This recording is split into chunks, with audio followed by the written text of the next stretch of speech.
دل کرتا ہے کہ اچھے چیزوں پہ ختم کیا جائے، حالانکہ کوئی اتنی اچھی تینوں فرنٹس پہ سیاسی اس پہ بھی بہت زیادہ بری خبریں ہیں کہ آپس میں سب دست و گرباں ہوئے میں ہیں، پولیٹیکل پارٹیز لڑ رہی ہیں، اداروں کا بہت برا حال ہے، پارلیمنٹ تقریباً مفلوج ہو کے ریلیونٹ ہو کے رہ گئی ہے، لوگوں کو بہت شکایتیں رہتی ہیں عدلیہ پہ، اور تھانوں کا نظام، کچہری کا نظام جو ہے بہت زیادہ شفاف ہو گیا ہے، لوگ بہت اس سے تنگ ہیں۔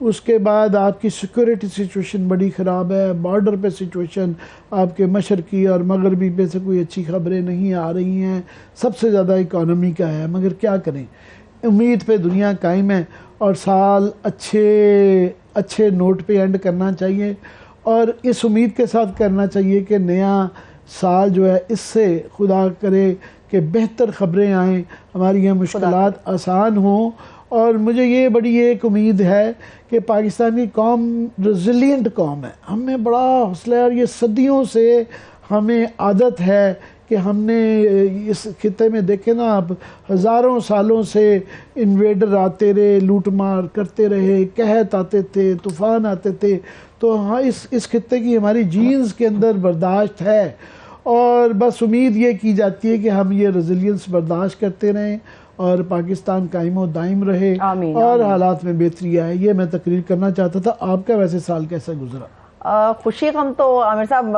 سال میں سبھی کے ساتھ چلتی ہے، مگر دو اچھی چیزیں، ایک جیسے آپ نے پہلے کہا آپ بیک بون تھے مقابل کی، آپ نے اگین ہمیں جوائن کیا، اور دوسری اچھی خبر یہ کہ اللہ نے مجھے اس سال بیٹے کی نعمت سے نوازا۔ بہت مبارک ہو۔ میں یہ نام نہ کہتی تو میں آپ کو یہ کہنے والا تھا، یہ مبارکباد دینے ایک اور چیز آپ بھول گئے، کسی کا دیرینہ خواب تھا وزارت عظمیٰ کا تخت اور شہباز شریف صاحب وزیر اعظم بن گئے، وہ آپ بھول گئے۔ نہ صرف کہ جو عمران خان کی کو وہ گر گئے، شہباز شریف صاحب جو ہے نا وہ پرائم منسٹر بن گئے، جو کہ پچھلے 10 20 30 سال سے تھا، اور لگتا نہیں تھا کہ نواز شریف کے ہوتے ہوئے کبھی وہ بن پائیں گے۔ تو وہ یہ پتہ نہیں کسی کی دعا کی وجہ سے یا ان کی دعاؤں کی وجہ سے وہ ایسا ہوا کہ نواز شریف صاحب نکل گئے، اور اس کے بینیفیشری بہرحال شہباز شریف تھے۔ ٹھیک ہے۔ اچھا، میں اپنی ناقص رائے کے اوپر عامر صاحب آج بھی قائم ہوں کہ تحریک انصاف استعفوں کو لے کر شاید ایک قدم پیچھے جا رہی ہے۔ کیا آپ آج بھی، آج کی ملاقات کے بعد بھی اس بات کے اوپر قائم ہے کہ 2 قدم وہ آگے جا رہے ہیں؟ نہیں، استعفے اصل میں یہ ہمارے جو ٹاک شوز کے دوست ہیں، ان کے پاس جو ہے نا کئی دفعہ خبریں، کچھ دن ایسے ہوتے ہیں خبریں نہیں ہیں۔ آج کافی لوگوں نے تو نئے سال کی یہ آخری شو سمجھ کے کچھ نے سارے کا جس طرح ہم نے پورا پروگرام اس پہ کر دیا، اچھی بات ہے پورے سال کا۔ کچھ نے نجومی بٹھائے ہوئے تھے کہ نجومی کیا کہتے ہیں، آپ خود نجومی، آپ نے کوئی نجومی نہیں بلایا۔ میں جو کہوں آپ کی اور ہماری ایک بڑی فیوریٹ جو نجومی ہیں، وہ ایک نام نہ لیں، نام نہیں لوں گا، وہ پاکستان کی شاید سب سے بڑی نجومیوں میں سے ایک نجومی ہیں۔ تو میرا کیا ایمان رہے، اور وہ ٹی وی پہ 2-3 جگہ پہ نظر بھی آئیں کہ انہوں نے کہا تھا عمران خان جو ہے اس کی ہاتھ میں طاقت کی لکیر نہیں ہے، یہ کبھی وزیر اعظم نہیں بن سکے گا۔ تو ابھی وہ دوسری دفعہ بھی بننے کا اس کا امکان ہو گیا ہے، اور آج بھی وہ دھڑلے کے ساتھ جو ہے نا پیش گوئیاں کر رہی تھی کہ آئندہ آنے والے مسائل میں کیا ہوگا، ناراض ہوگی، پتھر مارے گی کل مجھے۔ بہرحال مگر یہ ایک نان ایشو ہے استعفوں کا، وہ ظاہر ہے وہ تنگ کریں گے، یہ فلانا سے ملا، فلانا سے ملا۔ بنیادی بات یہ ہے کہ وہ تنگ کرنا چاہتے ہیں، مگر استعفے قبول ہونے سے یا نہ قبول ہونے سے سیاست پہ کوئی اثر نہیں پڑتا۔ فرق پڑتا ہے پنجاب کی تحلیل سے، جو وہاں پہ جو اسمبلیاں اگر تحلیل ہو جاتی ہیں وہ ایک بڑا دھچکا جگتا ہے کہ ایک جو ہے نا ٹرک کی بتی جس کے پیچھے سارے ٹاک شوز لگ جاتے ہیں، لیٹ سے کہ وہ قبول بھی ہو جاتے ہیں، کیا فرق پڑے گا؟ وہ جو دوبارہ وہ بائی الیکشن، جو اس کے بائی الیکشن ہوں گے، بائی دا وے اس کے کوئی دوسرے الیکشن تو نہیں ہوں گے، وہ الیکشن اس کے ساتھ وہ مل جائیں گے، مگر اس کے ساتھ اسمبلی کے اندر تبدیلی نہیں ہو پائے گی، کیونکہ وہ اتنی لیں گے، اور اس سے وہ دوبارہ آئیں گے تو وہ دوبارہ تو نہیں آنا چاہیں گے۔ سو لہٰذا اس کو اوورلی لوگ ڈسکس کر رہے ہیں، ایک چٹپٹی چیز ہے کہ فلانے سے نہیں ملا، کیا ہوا، وہ ایک بندہ جا رہا ہے کہ 10 بندے جا رہے ہیں، یہ خبریں آ رہی تھی کہ 3-4 لوگ ٹوٹ گئے ہیں، پھر انہوں نے ویڈیو چلا دی کہ نہیں وہ ٹوٹے نہیں ہیں، ویڈیو ہے، یہ ایک طرف غلط لگایا ہوا ہے۔ میں چاہ رہا تھا کہ آپ مجھ سے کراچی پہ کچھ پوچھنا چاہ رہی ہوں عامر صاحب، متحد ہونا یقینی طور پہ اچھی بات ہے، متحد ہونا چاہیے، مگر اگر میں کہوں متحد ہو رہی ہے تو اس کو بڑے کینوس پہ آپ کس طرح سے لائیں گے پھر؟ متحد تو اب متحدہ تو رہی نہیں ہے، وہ اس کے 5-6 ٹکڑے تو ہو گئے ہیں، تو جوڑنے کی تو کوشش وہ اب متحد اس کو کرنے کی کوشش کی جا رہی ہے، اور وہ کوشش وہ بیچارے خود نہیں کر رہے ہیں، وہ نہیں کر سکتے، نہ کر پائے، ان کو کروائی جا رہی ہے۔ یہ جو عمران خان بار بار کہہ رہے ہیں کہ ان کو شک پڑ گیا کہ الیکشن نہیں ہوں گے، اور وہ اشارے دینے شروع ہو گئے ہیں کہ جو ہے خفیہ ہاتھ اتنے پولیٹیکل نہیں ہیں، تو اس کی ایک نشانی یہ آ رہی ہے کہ جس طریقے سے ایم کیو ایم کو اکٹھا کیا جا رہا ہے، آج جو ہے شہباز شریف کے ساتھ مصطفیٰ کمال اور انیس قائم خانی کی ملاقات ہوئی ہے، پھر جو ہیں ٹسوری صاحب مختلف گروپس کو مل رہے ہیں اور اکٹھا کرنے کی چوری، اللہ کی شان ہے۔ یہ ٹسوری صاحب آج وہ سندھ کے گورنر بھی ہیں اور وہ ان سب کو اکٹھا کر رہے ہیں، وہ ایک قسم کا قائد، کراچی کے قائد بن چکے ہوئے ہیں۔ بھائی بھی آ رہے ہیں؟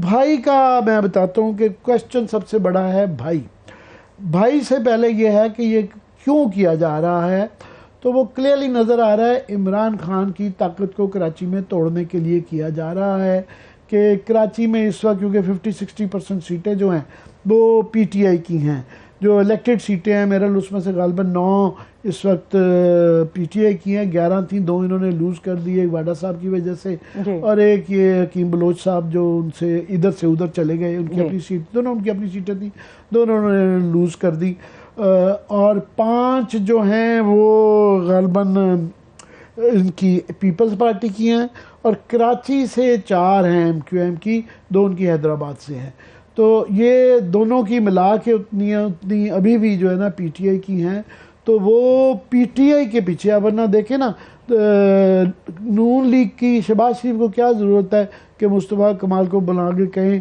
کہ آپ خالد ببول صدیقی کو کہا جا رہا ہے کہ ان کے انڈر جو ہے نا جتنے گروپس ہیں اس وقت، ایک ڈاکٹر فاروق ستار کا ہے سنا ہے، وہ بھی آ کے اس میں ان کو بھی مائل کیا جا رہا ہے کہ آپ بھی اس کے اندر ضم ہو جائیں، اس کے بعد یہ مصطفیٰ کمال اور انیس قائم خانی کو لایا جا رہا ہے۔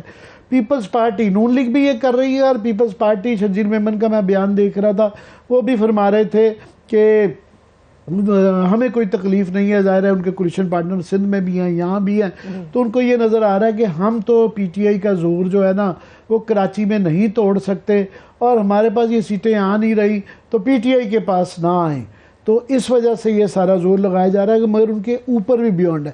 اب آ جاتے ہیں آپ کے اصلی سوال کے اوپر کہ الطاف بھائی آ رہے ہیں کہ نہیں آ رہے، میرا خیال ہے وہ آ نہیں سکتے ہیں، مگر ان کی انوالومنٹ بھی یہاں پہ جو بڑھتی ہوئی جا رہی ہے، جیسا کہ فار ایگزامپل ایک تو انہوں نے خط لکھا ہے نا چیف آف آرمی سٹاف کو کہ آپ میرے متعلق کوئی بڑے جذباتی سے الفاظ ہیں وہ کیے جائیں، دوسرا ان کی نظر آتا ہے کہ وہ ان کی بینر شینر یہ وہ ان سے جو منسلک لوگ تھے وہ ایکٹیو نظر آتے ہیں، ویڈیوز آتی ہیں کہ جب ان کا لگتا ہے کہ ان کا تھوڑا سا چانس بن گیا، پیسہ آنا شروع ہوتا ہے، ویسے ان کے وہ گھر کے مقدمے چل رہے ہیں، ان کا گزارا نہیں چلتا، اور وہ پتہ چلتا جی کہ امریکہ میں جو چیپٹرز بیٹھے ہوئے ہیں ان کے جو سیلز ہیں وہ ڈونیشن دینا شروع ہو جاتے ہیں، پیسہ بننا شروع ہو جاتا ہے۔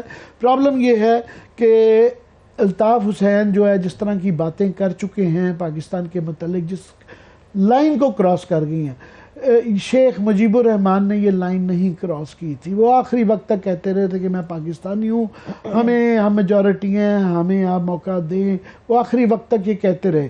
انہوں نے جو 6 نکات دیے تھے، ہم نے آج کل صوبوں میں اس سے بھی زیادہ اختیارات دیے ہوئے ہیں، بہرحال وہ سٹوری اور ہے، یہ اس سے بہت آگے چلے گئے ہیں، جس قسم کی وہ کی گئی ہیں، اس وجہ سے ان کا یہاں پہ آنا وہ نہیں ہے، مگر کراچی کے مہاجر کے لیے یہ ماننی پڑتی ہے آج بھی وہ ایک امپورٹنٹ فورس ہیں، اور انہوں نے پروو اس طرح کیا ہے کہ پچھلے 2 الیکشن ہوئے ہیں، ایک یہ الیکشن جو ابھی حال ہی میں بائی الیکشن جو 2 ہوئے ہیں انہوں نے بائیکاٹ کا اعلان کیا، اس میں بھی، اور 2018 کے اندر بھی، 2018 میں بھی جو ہے کراچی کا ووٹر نہیں نکلا، اسی لیے ان کی کراچی سے 4 سیٹیں نکلی، اور 50 سے 60% مہاجر ووٹ نکلا ہی نہیں ایم کیو ایم کے، ایک تو منقسم ہے، دوسرا وہ نکلا نہیں، بائیکاٹ کیا۔ وہاں کی صورتحال جاننا لیں، آپ کا کیا خیال ہے؟ اس وقت ہمارے ساتھ صحافی کراچی سے متعلق ہی اپڈیٹ کریں گے، فیض اللہ خان صاحب ہمارے ساتھ موجود ہے، تھینک یو سو مچ فیض اللہ خان صاحب, اوور ٹو یو. جی, فیض اللہ خان صاحب سے بہت بہتر اس کا وہ لیا جا سکتا ہے کہ یہ بہت گہری نظر رکھتے ہیں سیاست کے اوپر, کراچی کے اوپر, اور بڑی اصل وہاں پہ ایک بہت بڑا ایشو یہ ہے کہ ابھی بھی ایک دہشت ہے, لوگ کھل کے بات نہیں کرتے, اور ان کا تو یہ مشہوری اسی بات کی ہے کہ یہ برملار بات کہتے ہیں, اس کی صحبت بھی برداشت کر کے آئے ہیں, الحمدللہ افغانستان میں جیل بھی کاٹ کے آئے ہیں, تو یہ اس لیے دلیری سے بات کرتے ہیں. ہمیں فیض سمجھائیں اس وقت کہ سب سے پہلے تو یہ میری بات ادھوری رہ گئی تھی کہ الطاف بھائی فیکٹر آج بھی کراچی میں کتنا امپورٹنٹ ہے, اور یہ تو اگر دیکھا جائے تو دو متحارب گروپ ہیں, کامران ٹسوری ایک بالکل ڈیفرنٹ ہے, اور یہ ایم کیو این پاکستان اور ہے, اور لندن گروپ اور ہے, مگر اکٹھا کرنا جو ہے دونوں ایک پیج پہ نظر آتے ہیں, ہو نہیں سکتے مگر نظر آتے ہیں. بہت شکریہ عامر صاحب اور ثروت صاحبہ. دیکھیے جہاں تک ان تمام لوگوں کو متحد کرنے کی بات ہو رہی ہے, ایم کیو ایم تو عالمی اور مقامی طور پر کئی دھڑوں میں تقسیم ہے. Muhajir Qaumi movement, M Q M London, M Q M Bahadurabad, بحالی رابطہ تحریک, اور اس کے ساتھ ساتھ جو ہے پی ایس پی. ایشو یہ ہے کہ یہ بہت سارے صفر مل کر بھی اس وقت تک مکمل نہیں ہوتے ہیں جب تک ایک بنیادی عدد 90 کی شکل میں ان کے ساتھ منسلک نہیں ہو جاتا. تو اس کے بغیر تو ظاہر سی بات ہے کہ وہ کوئی بہت زیادہ اہمیت نہیں رہتی. اگر یہ تمام لوگ ایک ہو بھی جاتے ہیں, اگر ہم یہ فرض کر لیتے ہیں کہ کل پرسوں میں پی ایس پی, متحدہ قومی موومنٹ اور فاروق ستار صاحب یہ تمام لوگ ایک ہو جاتے ہیں, تو اس کے بعد ان کا کتنا ووٹ ہے. دیکھیے مصطفیٰ کمال صاحب کی حالیہ جتنی بھی الیکشنز میں کارکردگی رہی ہے وہ کوئی بہت اچھی تو نہیں رہی ہے, وہ چوتھے پانچویں نمبروں پر تھے اور بہت کم ووٹ انہیں ملے. اسی طرح سے ایم کیو ایم پاکستان کے بھی یہی حال تھا. بائیکاٹ والا فیکٹر یقینی طور پر ایم کیو ایم کی سیاست کے حوالے سے اب بھی بڑی اہمیت رکھتا ہے. وہاں سے جو کال آتی ہے متحدہ قومی موومنٹ جو لندن ہے, بانی قائد الطاف حسین, ان کی جانب سے جب بھی کال آئی تو ایم کیو ایم اس کے نتیجے میں خاصی ڈیمیج ہوئی ہے, اور وہاں بیٹھی ہوئی جو ایم کیو ایم لندن ہے اس کے لیے سب سے زیادہ خوشی کا موقع تب ہوتا ہے جب ایم کیو ایم پاکستان کو کوئی شکست ہوتی ہے, یا انہیں کم ووٹ ملتے ہیں, یا پھر اپنے مطالبات کے لیے وہ پیپلز پارٹی کے پاس جاتے ہیں اور وہ مطالبات تسلیم نہیں ہوتے. تو اس ساری صورتحال کو الطاف حسین بہت زیادہ انجوائے کرتے ہیں. لیکن اس سے بڑھ کر سوال یہ ہے کہ کیا الطاف حسین واپس آئیں گے, اور اگر وہ آئیں گے تو کیا کراچی کا ریئیکشن ہوگا. میرے خیال سے متحدہ قومی موومنٹ کے بانی الطاف حسین کی واپسی کے لیے جو بہترین وقت تھا وہ 2004, 5 اور 6 کا تھا. یہ وہ موقع تھا جب ایم کیو ایم کے خلاف آپریشنز ختم ہو چکے تھے, پرویز مشرف صاحب کی گورنمنٹ تھی, اس کا یہ حصہ بن چکے تھے, اور کراچی میں ایم کیو ایم بہت زیادہ طاقت کے ساتھ آئی اور وفاق میں وزارتیں بھی تھیں.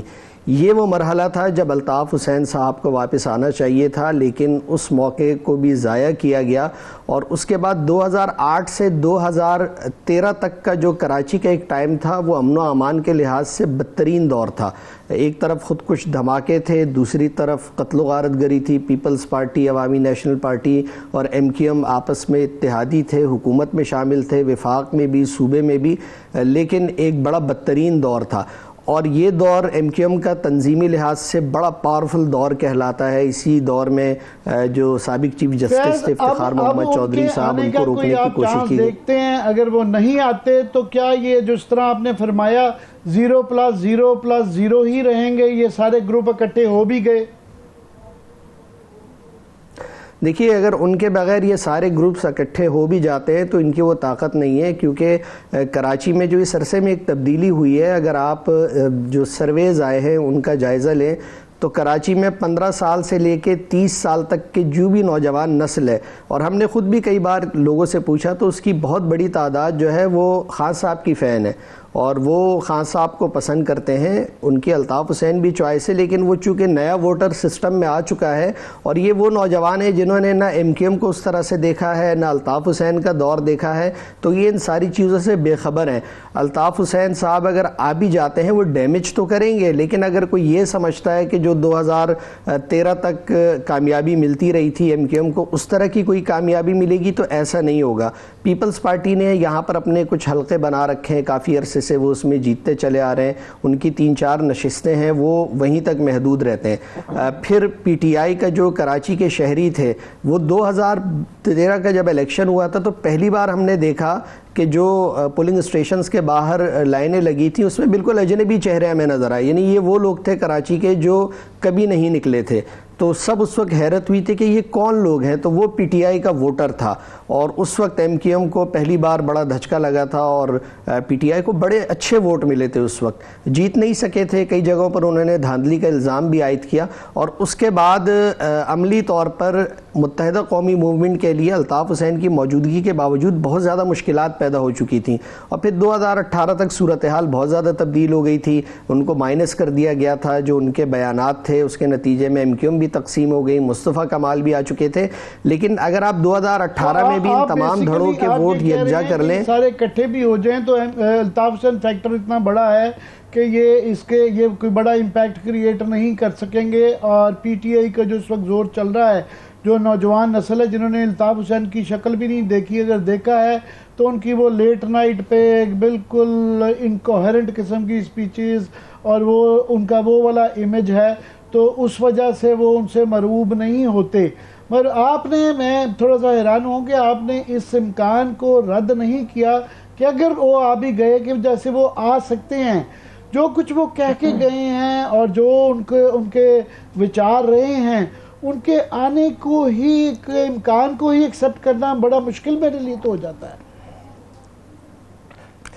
اچھا عامر صاحب, یہ آپ کی بات ٹھیک ہے کہ اتنی ساری باتوں کے باوجود کیسے آ سکتے ہیں, لیکن پاکستان کی سیاست میں سب کچھ ممکن ہے. یعنی آپ اس کے بارے میں کوئی حتمی بات نہیں کہہ سکتے ہیں کہ مستقبل میں کیا ہوگا. اچھا کراچی میں یہ بات ویسے ہو رہی ہے, سوشل میڈیا پر بھی ہو رہی ہے, عام آپ لوگوں کے ساتھ بیٹھیں تو ایک یہ بات عام لوگ کرتے ہیں کہ بھائی آ رہے ہیں. اب یہ بات کہاں سے چلی ہے, کس نے چلائی ہے, اس کا علم نہیں, لیکن ایک یہ گفتگو ہوتی ہے. لیکن اگر الطاف حسین اب آ بھی جاتے ہیں تو وہ اتنے اب طاقتور نہیں رہیں گے. جو ماضی کی بات تھی, دیکھیے وہاں سے بیٹھ کے وہ لندن سے بیٹھ کے بولتے تھے کراچی کو بند کر دو, تو آپ یقین کریں کہ یہ 2-2.5 کروڑ آبادی کا شہر آدھے گھنٹے میں بالکل بند ہو جاتا تھا. لیکن آج اگر وہ کہتے ہیں کہ کراچی میں 3 دن 1 دن کی ہڑتال کریں, تو کیا کراچی والے ہڑتال کریں گے؟ چیزیں بہت ساری بدل چکی ہیں. الطاف حسین کی طاقت یہاں موجود تنظیم تھی, لوگ بھی ان کے ساتھ تھے, اور ان کی جو تنظیم تھی وہ بڑی طاقتور تھی. ایک تنظیمی کمیٹی ہوتی تھی, ایم کیو ایم کا پورا سٹرکچر تھا, وہ ساری چیزوں کو مینیج کرتی تھی, چلاتی تھی. تو وہ سٹرکچر اب نہیں رہا ہے. باقی جو یہ نئی نسل ہے, یہ جو اس عرصے میں انٹرنیٹ کا زمانہ آیا ہے, سوشل میڈیا کا, یہ کنیکٹ ہو گئی ہے نئی نسل خان صاحب کے ساتھ. اچھا ایک دلچسپ بات یہ ہے کہ آپ الطاف حسین صاحب ٹویٹر پر بھی فعال ہیں. اگر آپ ان کے اکاؤنٹ کا جائزہ لیں, کراچی میں تو بہت بڑی تعداد ہے اردو بولنے والوں کی, بلکہ دنیا بھر میں, یعنی آپ صرف اس کا جائزہ لیں کہ ان کے فالوورز اس طرح سے نہیں ہیں جیسا کہ ہونے چاہیے. یعنی اس کا ایک مطلب یہ ہے کہ وہ جو ایک نوجوان نسل ہے وہ کوئی بہت زیادہ کنیکٹ نہیں ہے ان سے. لوگ موجود ہیں, اس سے انکار نہیں کیا جا سکتا, لیکن وہ کوئی ایک ایسی لہر بنانے میں کہ وہ اس کے نتیجے میں وہ پی ٹی آئی کو پیچھے کر سکیں یا اس کے لیے مشکلات کھڑی کر سکیں, یہ ابھی مشکل دکھائی دے رہا ہے. تو اس میں کوئی پرومیننٹ لوگ بھی ہیں. مجھے جو یاد پڑتا ہے, آخری جو پرومیننٹ آدمی جو اس دور میں بھی کھل کے ان کی حمایت کرتے تھے, قبر خالد یونس تھے, وہ بڑے علیل ہیں. پر کوئی اور بھی 2-4 نام لے سکتے ہیں جو کہ پبلکلی اوپنلی جو ہے آج بھی الطاف حسین کا نام لیتے ہیں اور سیاست کرتے ہیں. بہرحال ایک بالکل ایک طبقہ ہے جس کے اوپر ان کا ایک انفلوئنس ہے اور وہ میٹر کرتے ہیں, چاہے وہ وہاں پہ بیٹھے ہیں, چاہے وہ زوال پذیر ہیں. دیکھیے اس طرح کوئی قابل ذکر نام تو نہیں بچا, کیونکہ ایم کیو ایم کے جتنے نام تھے وہ یا تو ایم کیو ایم پاکستان کے ساتھ ہیں, پی ایس پی میں چلے گئے ہیں, یا پھر کینیڈا میں اور یو ایس میں وہاں پر موجود ہیں, اور وہ لوگ غیر فعال ہیں. جیسے اگر آپ ہم وہ دیکھیں, بابر خان غوری ہیں, حیدر عباس رضوی ہیں, واسع جلیل ہیں, تو یہ اتنا کوئی فعال کردار نہیں ادا کر رہے ہیں. یہ موجود ضرور ہیں, آبزرو کر رہے ہوتے ہیں بہت ساری چیزوں کو, بلکہ حیدر عباس رضوی صاحب تو کراچی بھی آتے رہتے ہیں, لیکن وہ کوئی اس طرح سے انہوں نے کردار ادا نہیں کیا. تو ہم یہ دیکھتے ہیں کہ ایم کیو ایم لندن کے پاس اس وقت گراؤنڈ پہ کوئی لیڈرشپ نہیں ہے. ایک وجہ اس کی وہ یہ کہتے ہیں کہ ان کی گرفتاریاں ہو جاتی ہیں, اگر وہ احتجاج کرنے نکلتے ہیں تب بھی ان کو گرفتار کر لیا جاتا ہے, لیکن وہ احتجاج کرنے والے بھی کوئی بہت زیادہ لوگ نہیں ہوتے ہیں, ان کی تعداد کم ہی رہتی ہے. تو وہ سٹرکچر نہیں ہے, تنظیمی سٹرکچر نہ ہونے کی وجہ سے ان کو اب بہت زیادہ مشکلات کا سامنا ہے اور ان کے لیے چیزیں آسان نہیں ہیں. دوسرا, ان سب لوگوں کو متحرک کرنے کے لیے اور اتحاد میں لانے کے لیے آپ نے بھی اس امکان کو رد نہیں کیا کہ الطاف حسین واپس آ رہے ہیں, اور آپ نے یہ بھی کہا کہ اب اس طاقت کے ساتھ وہ پاکستان میں نہیں آ سکتے. جو کوئی بھی یہ بڑے فیصلے کراچی کے حوالے سے کرا رہا ہے, تو یہ تو obvious ہے کہ وہ الطاف حسین کو طاقت کے بغیر پاکستان نہیں لے کر آئے گا. اگر الطاف حسین طاقت کے بغیر پاکستان یا کراچی کی سرزمین کے اوپر آ جاتے ہیں تو انہیں طاقت کے بغیر رکھنا کتنا بڑا چیلنج ہوگا؟ دیکھیے, طاقت تو یقینی طور پر جو پہلے کراچی میں ہوتا رہا ہے اس طرح سے تو نہیں ہوگی. ایک عوامی لہر ضرور موجود ہے. اب الطاف حسین اس کو کتنا فعال کر پاتے ہیں اور وہ کتنا اپنے ساتھ لوگوں کو جوڑ پاتے ہیں اگر پاکستان آتے ہیں, تو یہ دیکھنا ہوگا. دوسرا دیکھیے, جہاں تک بات ہے, کامران ٹسوری صاحب کا کوئی پاورفل بیک گراؤنڈ تو نہیں ہے پولیٹیکلی. وہ فنکشنل لیگ میں تھے. عامر صاحب نے جیسا بتایا, زمینوں پہ قبضے کے ان کے اوپر الزامات تھے, اور اس کے بعد جب فاروق ستار صاحب ان کو پارٹی میں لا کر آگے لانا چاہ رہے تھے تو پوری ایم کیو ایم ان سے ناراض ہو گئی اور نتیجے کے طور پہ فاروق ستار صاحب باہر بیٹھ گئے. اور اب حال یہ ہے کہ وہی کامران ٹسوری صاحب گورنر بن گئے. اب یہ تو $1 ملین کا سوال ہے. خود ایم کیو ایم کی قیادت سے یہ سارے الزامات میں نہیں لگا رہا تھا, یہ تمام لوگ یہی کیا کیا کچھ ان کے متعلق نہیں کہتے رہے, اور یہ کہا گیا کہ فاروق ستار کو وہ پیسے لگاتے ہیں اور وہ ان کے فرنٹ مین ہیں, ان کے سپانسر ہیں, تو اس وجہ سے ہی یہ ناراضگی تھی.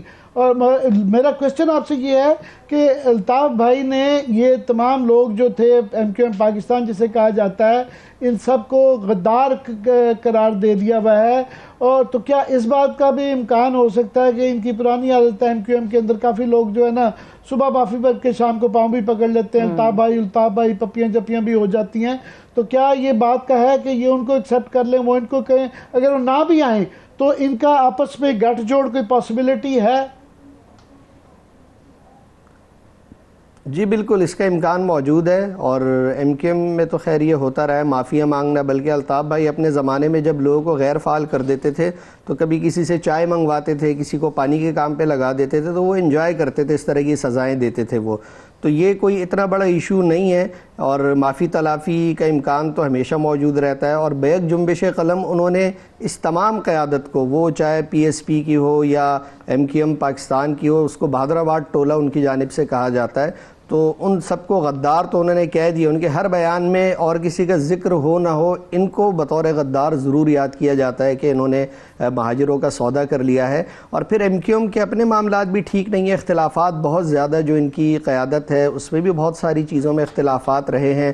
گورنر کی تقرری کے حوالے سے بھی بہت زیادہ مسائل ان میں سامنے آئے, لیکن چونکہ وہ تقرری کہیں اور سے ہوئی تھی تو ایم کیو ایم نے بھی اس کو اپنی تقرری مان کے لوگوں کو دے دیا. اب دیکھیں, کامران ٹسوری صاحب کا کوئی اس طرح سے طاقتور پس منظر نہیں ہے, لیکن وہ تمام دھڑوں سے مل رہے ہیں, ان کو ایک کرنے جا رہے ہیں, اور بلکہ اعلان بھی ہو جائے گا آج. تو اب سے کچھ دیر کے بعد گورنر صاحب جائیں گے, مصطفیٰ کمال صاحب سے ملاقات کریں گے, اور اس کے بعد پریس کانفرنس ہوگی.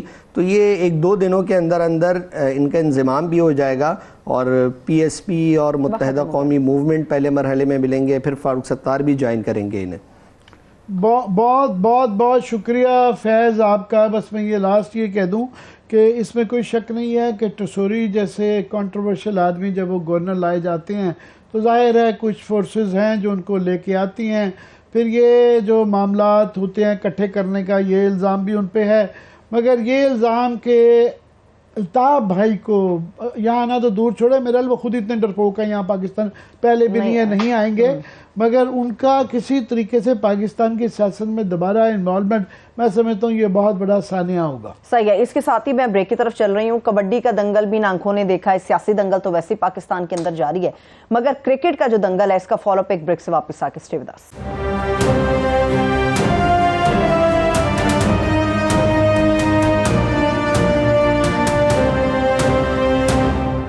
بریک کے بعد ایک بار پھر سے پروگرام میں ہم آپ کو خوش آمدید کہیں گے. عامر صاحب, ایک انٹرٹینمنٹ ہے ہماری کرکٹ, ہم سارے پاکستانی اس سے لطف اندوز ہوتے ہیں, مگر آج کل تو لطف ایک ایسی چیز سے آ رہا ہے جس کا کوئی جواز ہی نہیں ہے, وہ ہے آپس کی لڑائی, رمیز راجہ ورسز نجم سیٹھی صاحب. جی وہ ویسے تو قوم لگی ہوئی ہے کہ عمران خان ورسز نواز شریف ورسز شہباز شریف ہوا ہے مگر پاکستان قوم کا اصل جو پیشن ہے وہ کرکٹ ہے. درست. کرکٹ جو ہے ہمارے لیے ایک کھیل نہیں ہے, یہ ہمارے لیے ایک زندگی ہے. کرکٹ جو ہے جب میچز شروع ہو جاتے ہیں لوگ تمام ٹی وی ڈرامے سیاست بھول کے کرکٹ واچ کرتے ہیں, اور کرکٹ سے ان کو جو خوشی ملتی ہے وہ کسی اور چیز نہیں ملتی, اپنی شادی کرا کے نہیں ملتی جتنی کرکٹ کے میچ جیتنے سے ملتی ہے. تو وہ یہ اس لیے جب کرکٹ کے اندر خرابیاں ہوتی ہیں, کرکٹ کے اندر سیاست ہوتی ہے, کرکٹ کے اندر ایک گند پڑ جاتا ہے, تو پوری قوم اس میں انٹرسٹڈ بھی ہوتی ہے, افسردہ بھی ہوتی ہے, اور بہت زیادہ اس پہ غور بھی کر رہی ہے. اور آج کل ہر تھڑے کے اوپر یہ لڑائی ہو رہی ہے. یہ وہ جو تھا نا نواز شریف تھا تو کہتے چلے گئے کہ مجھے کیوں نکالا, آج کل رمیز پوچھ رہا ہے کہ مجھے کیوں نکالا. اس بیچارے کو جواب نہیں دیا جا رہا ہے اس کا کہ تمہیں کیوں نکالا, اور نکالا بھی برے طریقے سے گیا. میں جو ہے وہ تو نجم سیٹھی صاحب بتائیں گے کیوں نکالا. ابھی بتاتا ہوں میں پورا. ابھی یہ بڑا اچھا سوال ہے, میں ابھی بتاتا ہوں. مگر یہ ہے کہ پہلی بات یہ کہ برے طریقے سے نکالا. یہ نجم سیٹھی صاحب ایک فنکار آدمی ہیں, ایک سیاستدان آدمی ہیں, پاور بروکر ہیں, وہ پولیٹیشین بھی ہیں, وہ بزنس مین بھی ہیں, وہ ویلر ڈیلر بھی ہیں, وہ کبھی صحافی بھی بن جاتے ہیں, وہ کبھی ٹاک شو ہوسٹ بھی بن جاتے ہیں, وہ ایک بزنس سارا کچھ ہی کر لیتے ہیں, جیک آف آل ٹریڈز ہیں. یہ رمیز راجہ بیچارہ صرف ایک کرکٹر ہے, اور کرکٹ چھوٹا نہیں ہے, وہ بہرحال پاکستانی کرکٹ ٹیم کا ایک کیپٹن ہے. اس کی ایک کرکٹ کے اندر اس کی ایک عزت ہے. یہ نہیں ہے کہ نجم سیٹھی صاحب نے بلہ نہیں پکڑا, وہ جو ایمیچرز چلانا اور ہے, پاکستان کرکٹ کو چلانا ایک اور چیز ہے. اس آدمی کو ویسے ہی احترام کرنا چاہیے تھا, ایک طریقے سے وہ کرنا چاہیے تھا, اس کو اپنے والے ہتھ کنڈوں کے ساتھ. جس طرح نواز شریف کو نکالا گیا ان کو نہیں نکالا. نواز شریف کا بدلہ رمیز سے نہیں لینا چاہیے تھا. پہلی تو یہ بات ہے. وہ اپنا جواب دے رہے ہیں کہ نہیں ان کا سامان نہیں چھینا تھا, یہ نہیں چھینا تھا.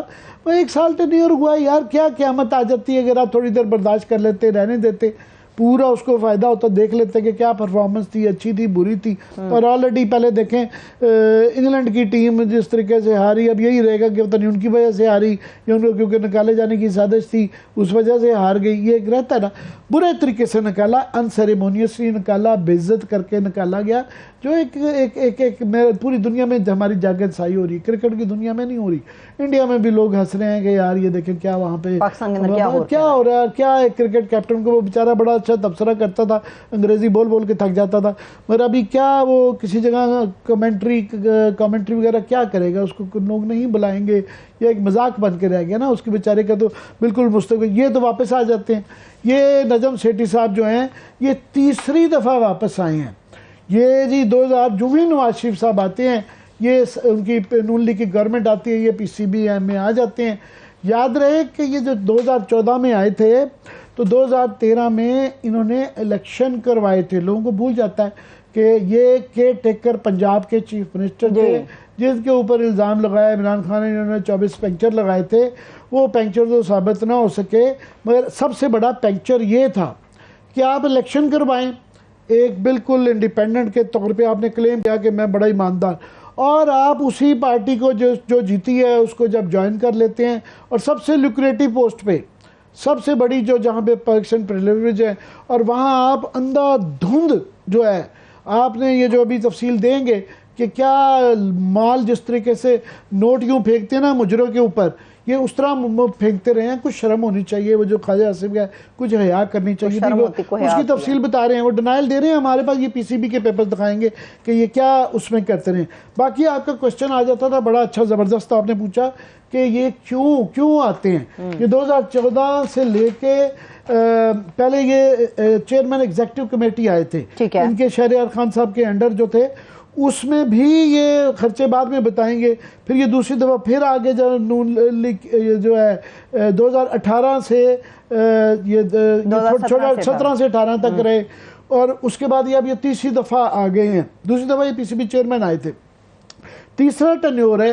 آپ بڑا اچھا کوئری تھی کیوں, وائی PCB کیوں, PIA چیئرمین ہے, فلانی جگہ ہے. تو یہ ایک سونے کی چڑیا ہے پی سی بی جس کا نام ہے، ایک تو آف کورس جو ہے اتنی کرکٹ کے اوپر آ جاتا ہے، اختیارات آ جاتے ہیں، پاکس پرولیز یہ وہ، مگر یہ اس کے جو ہیں وہ بلینز، اربوں اور خربوں کے کاروبار ہیں.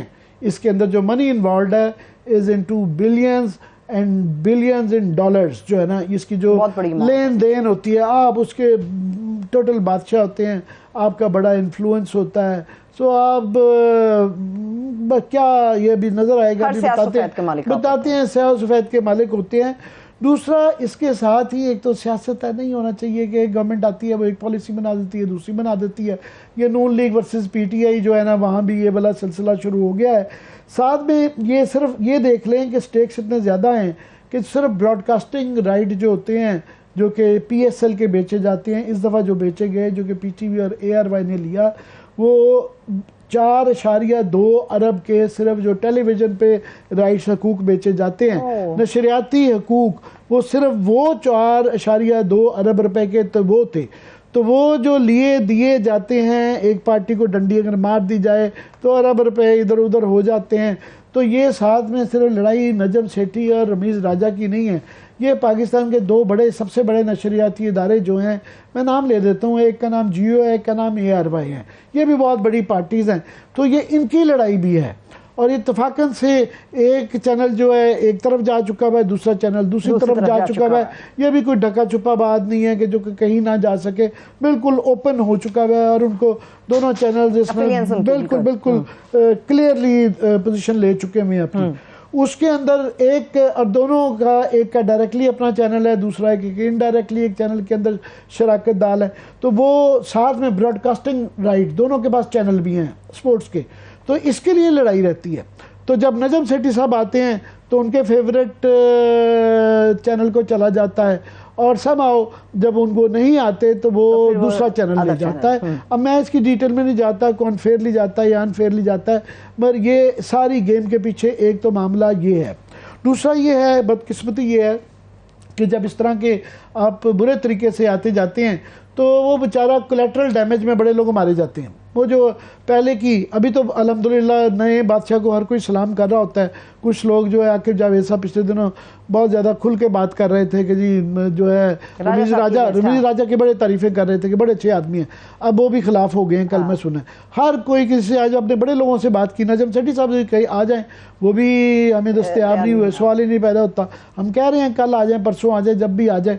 وہ روز کا آپ دیکھیں، روز کا وہ چڑیا لے کے بیٹھ جاتے تھے اور بالکل وہ ہماری جان نہیں چھوڑتے. اب یہ نوکری وہاں سے پی سی بی سے ختم ہو جاتی ہے تو نیکسٹ ریفیوج جو ہے نا وہ ٹیلی ویژن پہ آ جاتے ہیں، اور پھر independent analysis, very independent journalist, I am independent journalist بن جاتے ہیں.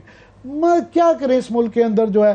تو وہ روز ٹی وی پہ بولنے کا ان کا تجربہ ہے، اپنا ایک آدھا کوئی وہ بھی چلاتے ہیں، کوئی کیا کہتے ہیں جی، پورٹل چلاتے ہیں بہت زیادہ جی، اور ہمیں دستیاب نہیں ہے بات کرنے کا. اس وقت جو ہے نا ان کو بالکل منہ کو نا ان کے تالا لگ گیا ہے. تو باقی لوگ ایک دم بادشاہ کے وہ سر گائی جا رہے ہیں، پورا ایک زبردست ہو گیا.